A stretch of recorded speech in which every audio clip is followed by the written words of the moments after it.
Hi everyone, स्वागत है आप सभी का आपके अपने चैनल हिंदी निकेतन पर। जैसा कि आप लोग जानते हैं 15 तारीख को एग्ज़ाम था। 15 मार्च को आप लोग टीआरई 3 का एग्ज़ाम था। एग्ज़ाम कहीं ना कहीं ऐसा हुआ कि लोगों के दिमाग में ही छप के रह गया है और कहीं ना कहीं ये एग्ज़ाम पूरी तरीक़ा से लीक हो गया था।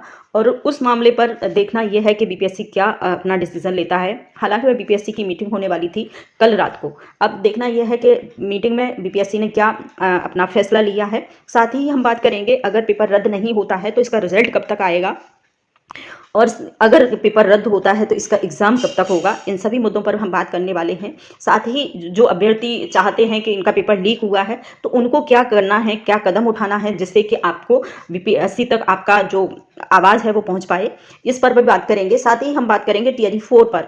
जी हाँ, टीआरई 4 की कहीं ना कहीं जो आवेदन प्रक्रिया है वो स्टार्ट होने वाली है। टीआरई 4 में जो जब तक जैसे कि एक नोटिफिकेशन, एक सूचना से पता चला है, एक नोटिस से पता चला है कि टीआरई 4 में लगभग 24-25 हज़ार वैकेंसी आने वाली हैं। ये 24-25 हज़ार जो वैकेंसी हैं वो कहीं ना कहीं कंफर्म वैकेंसी हैं, इससे बढ़ भी सकती हैं और बढ़ेंगी ज़रूर, क्योंकि वैकेंसी अभी और भी आना बाकी है। तो 25 हज़ार तो आप मान के ही चलिए, लेकिन इससे ज़्यादा भी हो सकती हैं। लगभग 40-50 हज़ार के लगभग टीआरई 4 में वैकेंसी आने वाली हैं। तो आप लोग टीआरई 4 की तैयारी कर सकते हैं अभी से, ठीक है। और इसके बाद हम बात करेंगे कि छात्र क्या करें कि अपनी बात को टीआरई जो बीपीएससी है वहां तक अपनी आवाज़ को पहुंचा पाएं। साथ ही इसका एग्ज़ाम कब होगा, तो इन सभी मुद्दों पर हम बन बात करने वाले हैं। जुड़े रहिए हमारे चैनल से एंड तक, ठीक है। अब साथ ही मैं कहना चाहूँगी, जो लोग चैनल पर नए हैं चैनल को सब्सक्राइब करके बेल आइकन प्रेस कर लें, जिससे कि मेरे चैनल के माध्यम से रियल ऑथेंटिक न्यूज़ सबसे पहले आप तक पहुँचती रहे। तो सबसे पहले हम ये देखेंगे जो नोटिस हुआ है जारी बीपीएससी की तरफ से, जो डिसीजन लिया है बीपीएससी क्या कह रहा है। कल बीपीएससी की मीटिंग हुई है सभी अधिकारियों के साथ, और उन अधिकारियों ने क्या फैसला लिया है ये इस नोटिस में हमें पता चलेगा। यहां से हम देखेंगे, लिखा है दिनांक 15/3/2024 को बिहार लोक सेवा आयोग द्वारा आयोजित अध्यापक भर्ती टीआरई 3 के प्रश्न पत्र के कथित रूप से लीक होने के संबंध में दिनांक 16/3/2024 को आर्थिक साइबर अपराध विभाग बिहार पटना द्वारा प्रतिवेदन उपलब्ध कराया गया, ठीक है। उपलब्ध कराए गए प्रतिवेदन पर आयोग द्वारा की गई समीक्षा के क्रम में यह बात सामने आई है कि दिनांक 15/3/2024 को आयोजित परीक्षा के आरंभ होने के पूर्व प्रतिवेदन प्रश्न पत्र लीक होने के संबंध में मानक साक्ष्य युक्त प्रतिवेदन में उपलब्ध नहीं है। अब आप समझ रहे हैं इसमें बीपीएससी ने क्या कहा है। इसमें बीपीएससी का कहना है कि जो साक्ष्य साइबर अपराधी अधिकारियों ने दिए हैं उनका मानना है कि वो तब दिए हैं जब वो पेपर हो चुका है, यानी कि ऐसा कोई एविडेंस नहीं दिया है पुलिस अधिकारियों ने जिससे ये कहा जाए कि पेपर मतलब पेपर के बीच में पेपर लीक हुआ है। पेपर होने के बाद इनको पता चलता है, तो जिस पर जो बीपीएससी है उस पर कोई डिसीजन नहीं ले सकती है।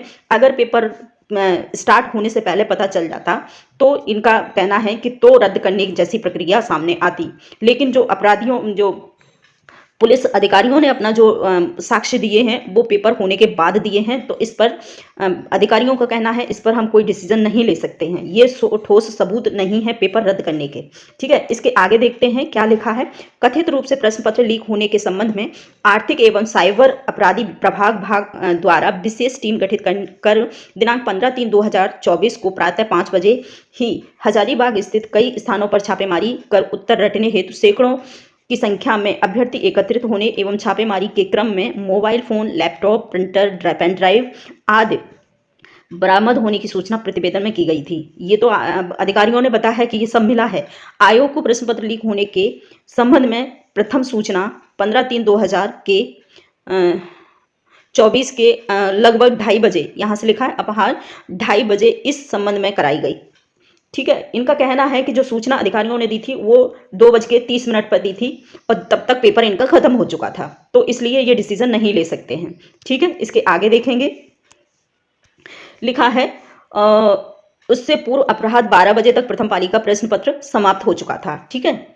और इसके बाद ये द्वितीय पाली की परीक्षा अपहार 2:30 बजे से आरंभ हो गई थी, ठीक है। तो 2:30 बजे से आरंभ हो गई, तो 2:30 बजे वाला भी पेपर लीक हुआ था, इसको ही रद्द करें, ऐसा है। तो इसके आगे हम देखेंगे कथित प्रश्न पत्र लीक का मामला आर्थिक अपराधी इकाइयों द्वारा अनुसंधान अंतर्गत है, ठीक है। आयोग द्वारा परीक्षा आरंभ होने से पूर्व प्रश्न पत्र एवं उत्तर लीक होने संबंधी ठोस साक्ष्य की मांग आर्थिक अपराधी इकाइयों से की गई है। ठोस साक्ष्य एवं वांछनीय सूचनाएं प्राप्त होने पर ही समीक्षा उपरांत शिक्षक भर्ती परीक्षा तीसरे चरण हेतु दिनांक 15/3 को आयोजित परीक्षा के संबंध में आयोग द्वारा निर्णय लिया जाएगा।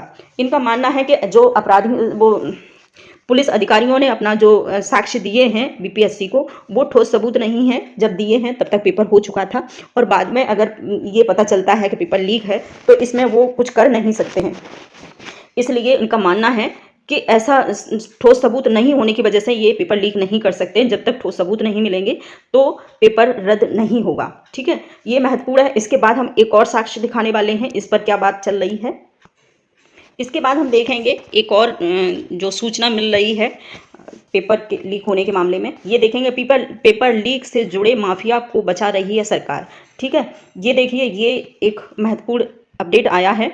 इस पर देखेंगे क्या प्रतिक्रिया चल रही है बीपीएससी की।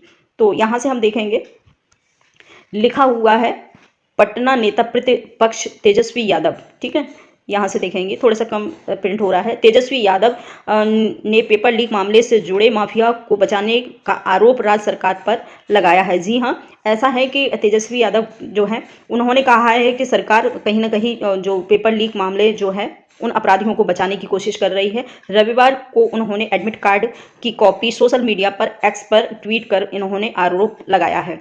और जो एडमिट कार्ड पर आंसर कहीं ना कहीं लिखे थे, तो ऐसा है कि आंसर उसी दिन 2 बजे तो नहीं लिखे गए होंगे, पेपर कहीं ना कहीं पहले से लीक हुआ होगा। तब ये पता चला है कि भैया पेपर लीक हो रहा है, एडमिट कार्ड पे आंसर लिखे हुए हैं। तो ये सारी बातें 1 घंटे में तो हो नहीं गई होंगी। तो कहीं ना कहीं सरकार को, बीपीएससी को ये समझना तो चाहिए कि पेपर लीक हुआ है तो उस पर कोई ना कोई एक्शन लेना चाहिए बजाय उनके बचाने के। ठीक है, तो यहाँ पर लिखा है तेजस्वी यादव ने आरोप लगाया है कि जेडीयू भाजपा ने 1.5 महीने में ही 17 साल पुराने कारनामों को दोहरा दिया है। ठीक है, नकल माफिया को प्रोत्साहन दे दिया है। बीपीएससी शिक्षक भर्ती के तीसरे चरण में प्रतियोगी परीक्षाओं के विश्व इतिहास में प्रथम बार एडमिट कार्ड पर ही आंसर की बताई जा रही है। ऐसा किसी भी एग्जाम में नहीं हुआ है कि जो नकल माफिया हैं वो अपने एडमिट कार्ड पर ही आंसर लिख कर लाएं।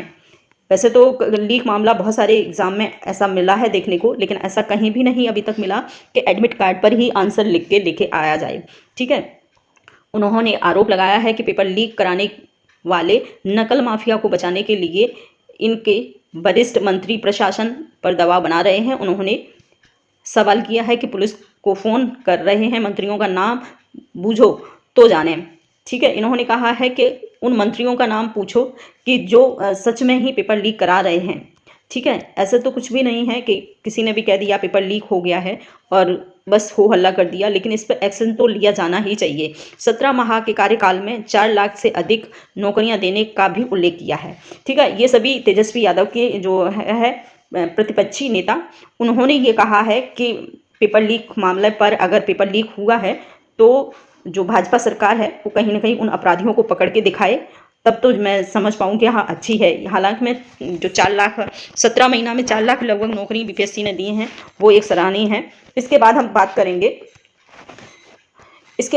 करेंगे कि छात्रों को क्या करना है। तो मेरा कहना है कि छात्र जो लोग चाहते हैं कि पेपर लीक हुआ है और वो कहीं ना कहीं कैंसिल होना चाहिए, तो आपको क्या करना है, ट्वीट पर जाएं और हैशटैग लगाकर, जैसे इससे पहले एक बार ट्वीट किया था, उस पर लिखा हुआ था, उस पर लोगों ने ट्वीट किया था जिस पर री रिजल्ट के विषय में। ठीक है, तो वैसे ही आपको ट्वीट करना है और ट्वीट इतनी मात्रा में करना है कि कहीं ना कहीं आपकी आवाज़ बीपीएससी या फिर सरकार तक अवश्य पहुंच जाए।